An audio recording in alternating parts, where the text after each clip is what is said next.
আলী বলেন দেখলাম ওমর একজন সাহাবাকে দিয়ে নিয়ে আসলেন। ওই খেজুরগুলো একেবারে রাসূলুল্লাহ যেভাবে ভাগ করেছিল হুবাহু বাবা ওইভাবে ওমর তিনি ভাগ করতে লাগলেন। হযরতে আলী বলেন এবার আমার কাছে পানি পড়েছে। ওমর বলেন আলী কাছে এসো।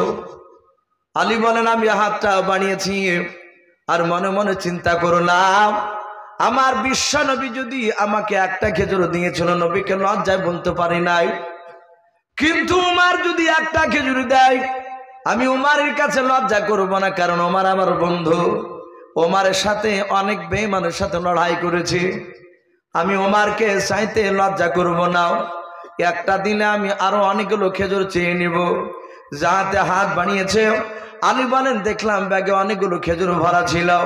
আমার বিশ্বনবীর সাহাবা ওমর ব্যাগ থেকে মাত্র একটা খেজুর তুলে বাবা আলীর হাতে দিয়ে দিলেন। বলুন সুবহানাল্লাহ।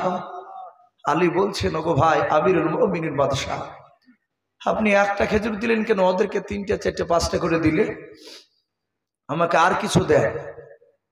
হযরত ওমর মুচকে মুচকে হাসছেন আর বলছেন আলী রাত্রিবেলা রাসূলুল্লাহ তোমাকে কটা খেজুর দিয়েছিল? বলুন সুবহানাল্লাহ। হযরত আলী চমকে উঠলে বলে হুজুর রাত্রির খেজুর দেওয়ার কথা আপনাকে কে বলল? ওমর বলছেন আলী তুমি বললো রাসূলুল্লাহ একটা দেয় নাই? বলে ঘুমের ঘরে স্বপ্নে একটা দিয়েছিল রাসূল। ওমর বললেন তোমাকে রাসূল দুটো দেয়নি, আমি দুটো দিতে পারবো না। হযরত আলী অবাক, স্বপ্ন দেখার পর কাউকে বলি না, শুধু নামাজ পড়তে যাদের। এগুলোকে বলা হয়েছে ইলমে তাসাউফের সম্রাট। বিশ্বনবী বলেন আমার ওমর ইলমে। শ্রদ্ধেয় জনাব আজকের জালসা নির্বাচিত মনোনীত যোগ্যতম সভাপতি মহাশয় ও সম্মানিত আমন্ত্রিত ওলামা কেরাম ও আমার সম্মুখের শ্রদ্ধেয় বয়োজ্যেষ্ঠ বাবা জীবনেরা, আমার সমবয়স্ক সমজস্ব যুবক ভাইয়েরা, পর্দার আড়ালের মা বোনেরা ও আমার সম্মুখের কচি কচি স্নেহের বাচ্চারা, সকলকে জানাই আমার বুক ভরা ভালোবাসা সালাম। আসসালামু আলাইকুম ওয়া রাহমাতুল্লাহি ওয়া বারাকাতুহু। আলহামদুলিল্লাহ, সমস্ত প্রশংসা হামদ নাত সাধনা ভোজনা সে মহান রব্বুল আলামিনের জন্য, যে মহান রব্বুল আলামিন আমাদেরকে বড় ভালোবেসে রহম করে বিভিন্ন গুনার মজলিস থেকে বাছাই করে নিয়ে সে মহান রব্বুল আলামিন কাউকে মাগরিবের পর, কাউকে এশার পর থেকে নিয়ে এখনো পর্যন্ত মহান রব্বুল আলামিন তার রহমতের মজলিসে আমাদেরকে যে বসে রেখেছেন, এটা বাপ যে আমাদের বাহাদুরি নয়। বিশ্বনবী বলেছেন আল্লাহ রব্বুল আলামিন যাকে ভালোবাসে মহান আল্লাহ তাকে তার রহমতের মজলিসে নিয়ে এসে বসে দেয়। তাহলে আমরা এই মাহফিলে এসে বসতে পেরেছি, জানতে হবে এতে আল্লাহর করুণা আছে, রহমত আছে আমাদের। তাই রব্বুল আলামিনের দরবারে সকলেই উচ্চ আওয়াজে মহব্বতে বলুন আলহামদুলিল্লাহ। তারপরে পরে আপনার আমার নবী, যিনি ধর্মের গুরু, বিশ্ববরণ্য নেতা, নবীকুল শিরোমণি পয়গম্বরে আযম, যিনি সাইয়্যিদুল মুরসালিন ও খাতামুন নবিয়্যিন, যিনি হাবিবে কিবরিয়া আশরাফুল আম্বিয়া, যিনি হায়াতুন নবী, জিন্দা নবী, জনাবে মুহাম্মদুর রাসূলুল্লাহ সাল্লাল্লাহু তাআলা আলাইহি ওয়াসাল্লামের উপরে অগণিত দুরূদ ও সালাম বর্ষিত হোক, অর্পিত হোক। সকল বলুন আল্লাহুম্মা আমিন। সম্মানিত ভাইরা, আমার বাবা জীবনেরা, আমি আপনাদের সম্মুখে কোরআনুল কারীম থেকে বেশ কয়েকটা আয়াত টুকরা পরিবেশন করেছি, তেলাওয়াত করেছি। তারপরে পরে বিশ্ব নবীজির পবিত্র জবান থেকে মাত্র আমি দুটো হাদিসের টুকরা পাঠ করেছি। ইনশাআল্লাহ কিছুক্ষণ মহান রব্বুল আলামিন রাসূলের কথা আলোচনা করে ইনশাআল্লাহ আমার বক্তব্যতে টানবো। ভাই, মজলিসে শ্রোতা যত থাকে তাকে তত বলতে তা ভালো লাগে। আপনাদের এলাকারই কেউ পরিচিত আমার পাশে বসে আছে ভাইজান মেকাইল সাহেব। উনি তো বললেন যে সামনে শ্রোতা না থাকলে যত বড়ই বক্তা হোক না কেন তাকে বলতে ভালো লাগে না। আর সবচেয়ে বাবজা আমি খুশি হয়েছি, এখানে যারা বয়স্ক মানুষ আশা করি তারা প্রায় মানুষই চিনেন আমাকে। আমি আপনাদের এই টাকার মাদ্রাসায় প্রথম ছাত্র, আর আমার জীবনের প্রথম নামাজ শিক্ষা আপনাদের এই মসজিদ থেকে শিখেছি ইনশাআল্লাহ। এখানে পরপর এই মসজিদে টালে ছিল একটা কাঁঠাল গাছ ছিল, এখনো দেখছি কাঁঠাল গাছে এটা না ওই আজ্ঞার কাঁঠাল গাছ কেটে ফেলাইছে।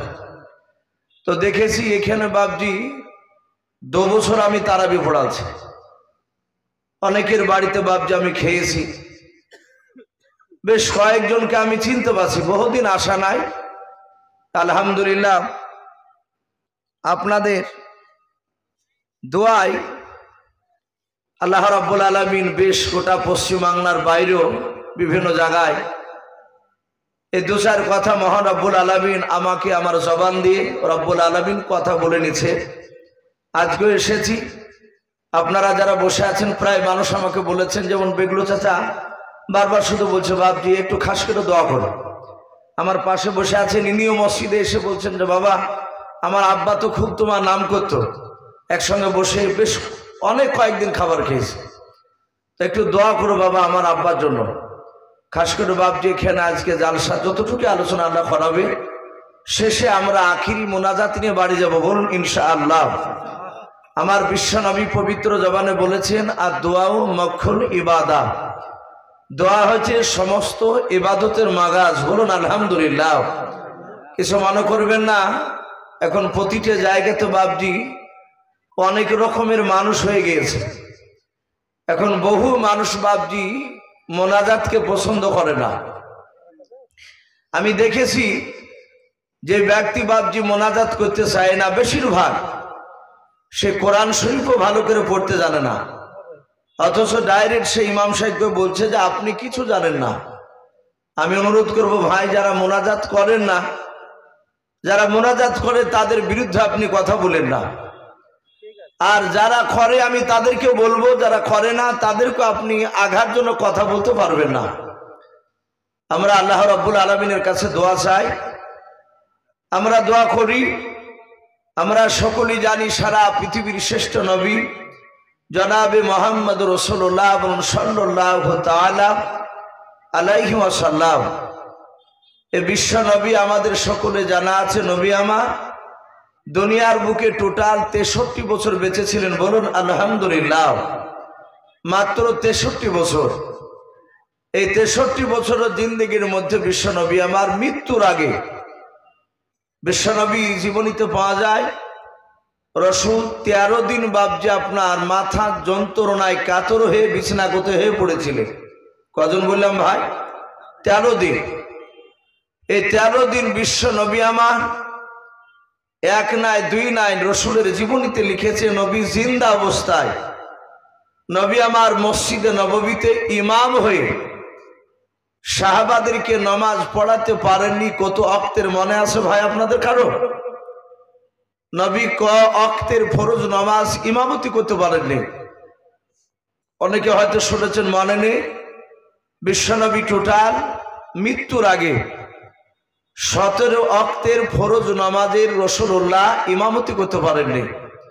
যেমন ফজরের নামাজ 1 ওয়াক্ত, জোহর 2 ওয়াক্ত, আসর 3 ওয়াক্ত, এইভাবে নবী মৃত্যুর আগে টোটাল 17 ওয়াক্তের ফরজ নামাজের ইমামতি করতে পারেনি।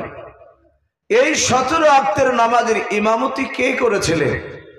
কিতাবে লিখেছে সারা পৃথিবীর শ্রেষ্ঠ রাসূলুল্লাহর বাপজি বন্ধু খুব জানের সাথে, তিনার নাম হযরত আবু বকর সিদ্দিক রাদিয়াল্লাহু তাআলা আনহু। আমরা সকলেই জানি যে রসুলের বাড়ি বাপজি মসজিদে নববী থেকে আমার রহমতের নবীর বাড়ি আর মসজিদে নববীর একটাই দেওয়াল ছিল। যারা হাজিরা হজ করতে গিয়েছেন তারা আশা করে দেখেছে রসুলের ঘরের দরজা খুললি মসজিদে নববীতে পা পড়ত। তো সেইখানে আমার বিশ্ব নবীর সাহাবায়ে কেরাম তারা নামাজের টাইমের দিকে লক্ষ্য করে তারা কাতার বেঁধে বসে যেতেন। একদম সামনেকার কাতার থেকে নিয়ে তারা কেউ কথা বলতেন না। সাহাবারা জানতেন বিশ্বনবী বলেছেন মসজিদে গিয়ে দুনিয়াদারি কথা বলা যাবে না। আজ আমাদের প্রায় মসজিদে বাবজি একটা স্বভাব দেখতে পাওয়া যাচ্ছে কিছু মানুষের, এবং যারা মুড়ল মাতাব্বর বেশি দেখা যাচ্ছে, অনেক ইমামকেও দেখতে পাওয়া যাচ্ছে মসজিদে বাবজি আজান হলে জোহরে 1টায় 1:30 কিংবা 25-এ জামাত হবে। দেখা গেল 10-এ এসে নামাজ 4 রাকাত সুন্নাত পড়ে মসজিদের বারান্দাতে বাবজি বসে ইমাম মুসল্লি গল্প শুরু হয়ে যায়। অনেক লোক মসজিদে গিয়ে নামাজ পড়তে গিয়ে তাদের কষ্ট হয়। এগুলো প্রায় মসজিদে বাবজি রোগ দেখতে পাওয়া যাচ্ছে। কিন্তু সাহাবারা এইভাবে বারান্দাতে গল্প করতেন না। তারা জানতেন বিশ্বনবী বলেছেন যে আগে গিয়ে নামাজে মসজিদে বসতে পারবে তার একটা উট দান করার সমান সব পেয়ে যাবে। বলুন আলহামদুলিল্লাহ। এ নেকি নেওয়ার জন্য বাবজি প্রতিটা সাহাবারা ছুটে গিয়ে বসতে। সাহাবায়ে কেরাম সকলেই বসে আছেন, রাসূলুল্লাহর বন্ধু আবু বকরও বসে আছে। সাহাবারা লক্ষ্য করেছেন যে এই টাইমে নামাজ পড়েন আসরের, কিন্তু রাসূল কেন আসেন না? জামাতের যে টাইম সেটা বাবজি পার হতে চলেছে। হযরতে আবু বকর সিদ্দিক রাদিয়াল্লাহু তাআলা আনহু রাসূলুল্লাহর হুজরা খানার দিকে, দরজার দিকে তাকাচ্ছেন, দরজা কেন খুলে আসছে না? আল্লাহ রসুলের সাহাবা আবু বকর সিদ্দিক রাদিয়াল্লাহু তাআলা আনহু ওমর ফারুক রাদিয়াল্লাহু তাআলা আনহুকে ডাক দিয়ে বললেন, ওগো আমার বন্ধু আমার বিশ্ব নবী কেন ঘর থেকে বেরোয় নাও? আল্লাহ রসুলের সাহাবারা মসজিদ নববীর বাবজি না বিশ্ব নবীজির ঘরের দরজার কাছে গিয়ে আল্লাহর নবীজির দরজার কাছে গিয়ে সালাম দিলেন, আসসালামু আলাইকা ইয়া রাসূলুল্লাহ ইয়া হাবিবাল্লাহ। আল্লাহর নবীজি সালামের বাবজি উত্তর আস্তে করে দিলেন। আল্লাহর নবী বলেন, ওরে সাহাবা তোমরা সবাই মিলে ঘরের ভিতরে প্রবেশ করো। আল্লাহর নবীজির বিবিগণকে বাবজি আড়ালে যেতে বলেন, পর্দায় চলে গেলেন। আমার বিশ্ব নবীজির বন্ধু আবু বকর ডাক দিয়ে বলেন, রাসূল আসরের নামাজের টাইম পার হতে চলল, হুজুর আপনি কেন নামাজ পড়াতে যাচ্ছেন না বলেন? আল্লাহর নবী বলেন, আবু বকর আমার মাথার যন্ত্রণা বেশি হয়েছে রে আবু বকর, আমি এখন জামাতে নামাজ পড়াতে পারবো না। হযরত উসমান গনি রাদিয়াল্লাহু তাআলা আনহু ডাক দিয়ে বলেন, হুজুর আপনি যেতে পারবেন না? বলেন না। আমার আবু বকর ওমর বলছেন, আমি আবু বকরের চেহারার দিকে দেখলাম, আবু বকর সিদ্দিক রাদিয়াল্লাহু তাআলা আনহুর দুই চোখের কোনা দিয়ে পানি ঝরতেছে। আমার আবু বকর বিশ্বনবীর সবচেয়ে দামি সাহাবা। আবু বকর বুঝতে পেরেছেন আল্লাহর নবী বলেছেন আমি আসরের নামাজের ইমামতি করতে পারবো না। হযরত আবু বকর হাউমা করে কান্না করতে লাগলেন। ওমর ডাক দিয়ে বলছেন, আবু বকর তুমি কেন কান্না করেছো বলো? আবু বকর বলেন, ভাই ওমর আমার মনে হয় বিশ্ব নবী আর কোনোদিন ইমাম হতে পারবেন না। আবু বকর বুঝতে পেরেছেন আল্লাহর নবীজির সাহাবা। ওমর ডাক দিয়ে বলেন, হুজুর কে ইমামতি করবে একটু ইমামের নামটা বলে দেন। নবী আমার বিছানায় শুয়ে শুয়ে আল্লাহর নবী বলেন, আবু বকর আসরের নামাজের ইমামতি করবে।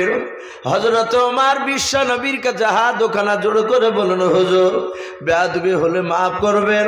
ও নবীজি দেখেছি হযরত আবু বকরের দিলটা খুবই নরম।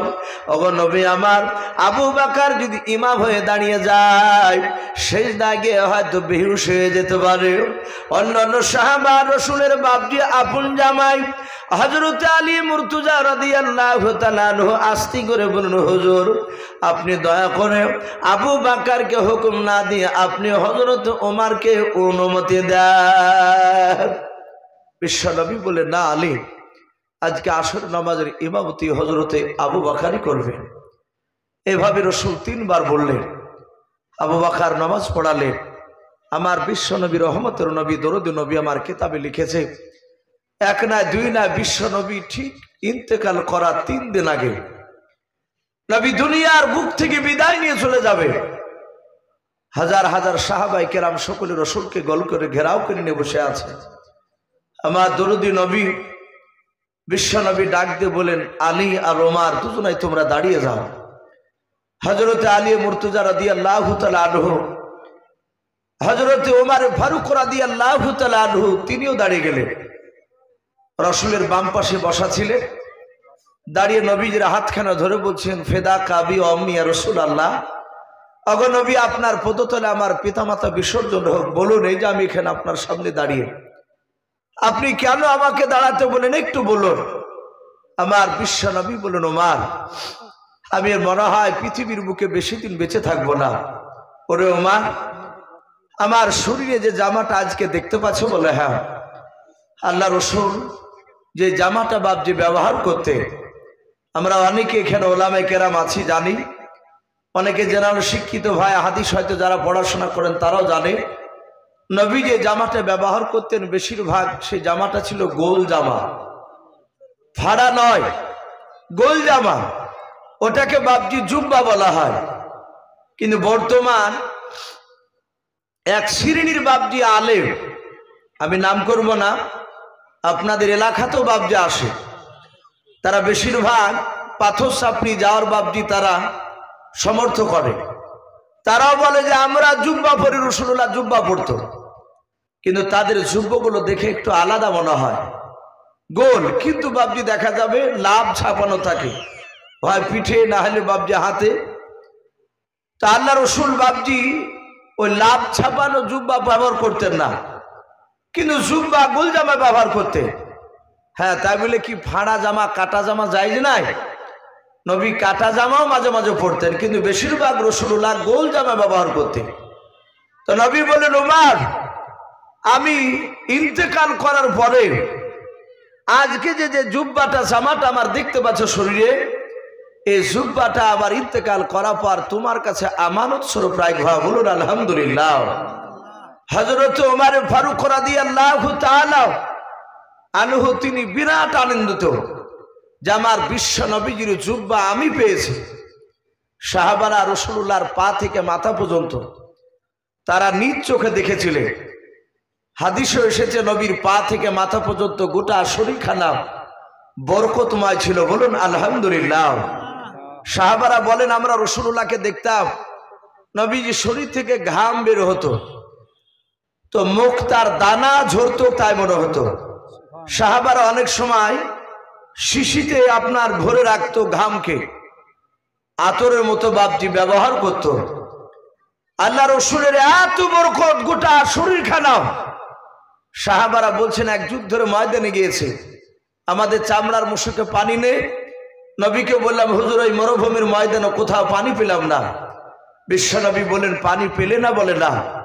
বলে তোমাদের কষ্ট হচ্ছে বুঝি? বলে হুজুর আমাদের খুব কষ্ট হচ্ছে, আমরা চরম পিপাসিত অবস্থায় আছি। আল্লাহ রাসূল এভাবে হাতখানা এভাবে শাট করলেন, শাট করে বলেন, সাহাবারা এসো, আমি তোমাদের ওসব আমার এই হাতের ভিতর থেকে পানি বেরোবে, সে পানি তোমরা নিয়ে পান করবা।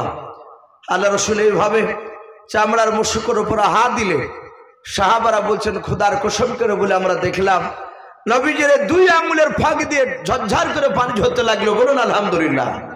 ওনারা বলেন যে আমরা ওই পানি ব্যবহার করলাম, এত বরকতময় এত সুস্বাদু পানি, এর পূর্বে আমরা ওই ধরনের অত সুন্দর পানি আর পান করি নাই। বলুন আলহামদুলিল্লাহ। তো নবী আমার পুরা বরকতময় সেই নবীর জুব্বা হযরত ওমর, তিনাকে রাসূলুল্লাহ বলেন, এই জুব্বাটা তুমি আমার কাছে রাখবা।